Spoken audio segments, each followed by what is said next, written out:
अनुसूचित जातींच्या आरक्षणातील उपवर्गीकरणाच्या निर्णयाविरोधात आंबेडकरी संघटनाच्या वतीने बुधवारी परभणीत जिल्हाधिकारी कार्यालयावर भव्य महामोर्चा काढण्यात आला। रिपब्लिकन सेनेचे सरसेनानी आनंदराज आंबेडकर यांच्या नेतृत्वाखाली निघालेल्या या मोर्चात अनुसूचित जातीतील 58 जातीचे प्रतिनिधी, विविध संघटनाचे पदाधिकारी आणि हजारो कार्यकर्ते सहभागी झाले होते।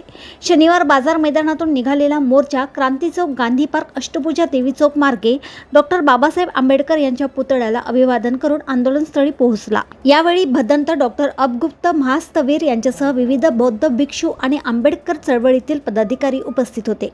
मोर्चानंतर झालेल्या सभेत आनंदराज आंबेडकर यांनी राज्य सरकारच्या उपवर्गीकरणाच्या निर्णयावर टीका करत हा निर्णय अनुसूचित जातींमध्ये फूट पाडण्याचा प्रयत्न असल्याचा आरोप केला। न्यायमूर्ती बदर समिती अहवाल रद्द करावा, पदोन्नतीतील आरक्षण लागू करावे, खासगी क्षेत्रात आरक्षण द्यावे तसेच विविध प्रलंबित मागण्यांबाबत प्रशासनाला निवेदन सादर करण्यात आले। यावेळी उपवर्गीकरणाचे दूरगामी परिणाम होऊ शकतात, त्यामुळे सर्व अनुसूचित जातींनी एकत्र येऊन या निर्णयाला विरोध करावा असे आवाहन करण्यात आले। तसेच 30 जून रोजी मुंबई येथे होणाऱ्या राज्यव्यापी मोर्चात मोठ्या संख्येने सहभागी होण्याचे आवाहनही करण्यात आले। दिशानतीसाठी नजीब सिद्दीकी यांची रिपोर्ट।